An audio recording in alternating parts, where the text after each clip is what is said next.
The U.S. has so far generally outperformed what we're seeing in Asia and EM. Do you think that's turning? Yeah, look, I think we are going to see that turn. We think when we look out across Asia, particularly China, there is some solid growth coming down the pipeline. Obviously, the Delta variant has hurt that. The property sector has hurt that. And uncertainty around the regulatory outlook has also dampened sentiment. But when we look out over Q4 and particularly in 2022, we think we're going to see vaccines come through. We're going to see a global economic recovery, and that's going to drag China along and drag Asia along, and really provide some strength in that in the broader Asian economy. And we think the weakness that we see now from an economic perspective is temporary. And through 2022, we'll really see a reopening that we just haven't seen in Asia through 2021. And that's going to be a positive driver of market sentiment through the period. And we've been talking about the surge in activity in trading volumes in Shanghai. Chinese markets are coming back in a big way, it seems, especially when it comes to the tech space. Is it time now that you can call a bottom to this, that we could be seeing some upside further from here? It's always really challenging to call the bottom of the market, but what we can say is there is some real valuation on offer now in Chinese markets, with the sentiment having banged them down, with the Delta variant having banged them down, the regulatory uncertainty having banged them down. We think when we look at Chinese equities, they're probably sitting somewhere between 10 and 15% undervalued.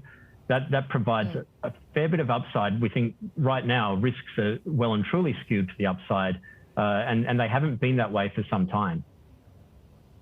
Right, but Isaac, cheap is not a catalyst. I mean, they've been undervalued, at least according to traditional measures, for as long as, I don't know, a list of my failures in life, really. No, but what is the catalyst, really, for this? Because if you bought the dip this year, you'd be burned.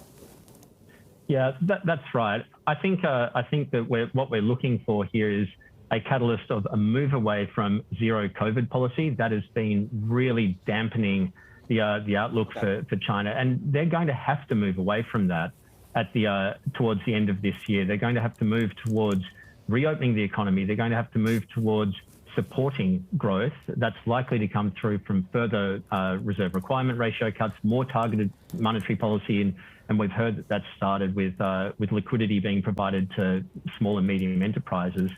That shift in policy is likely, we think, to be a real catalyst for a return to strong growth in the market and strong price growth, and that's likely to persist, we think, right through 2022.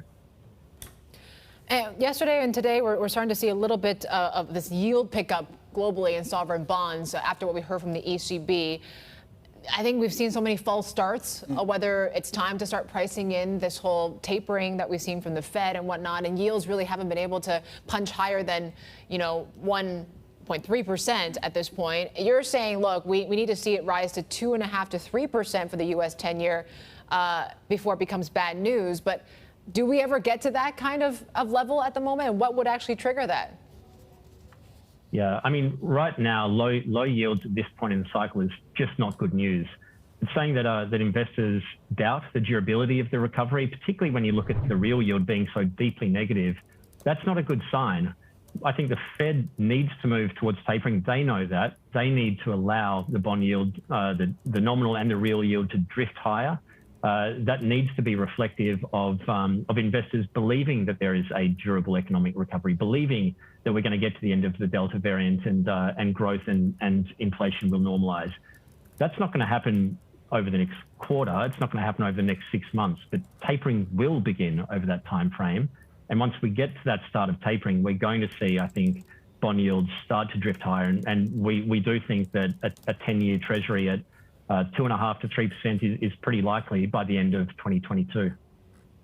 Right, but at that level and that quickly, do you really want to be long equities? I think that this is the important part. Yields are going to move higher because the economy is growing, because we're seeing investors believe that it will persist, and that's going to be reflective of strong earnings growth. It's going to be reflective of strength in the cyclical sectors of the economy.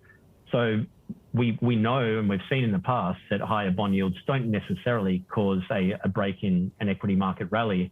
And that's what we think we're going to see over 2022, that higher bond yields reflecting strong earnings, strong fundamentals, and equity markets continuing to drive higher on the back of that news.